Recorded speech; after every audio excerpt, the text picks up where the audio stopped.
Assalamualaikum warahmatullahi wabarakatuh.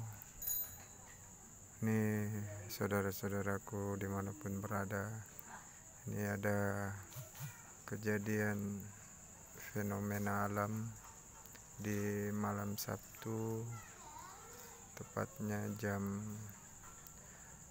19:45 waktu Indonesia Barat. Ini terjadi di Goa di Bontoala, yang dimana bulan purnama ini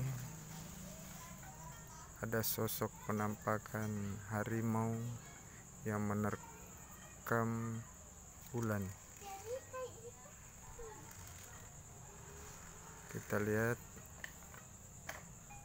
sebentar lagi akan muncul penampakan harimau yang lagi menerkam bulan. Ini dia.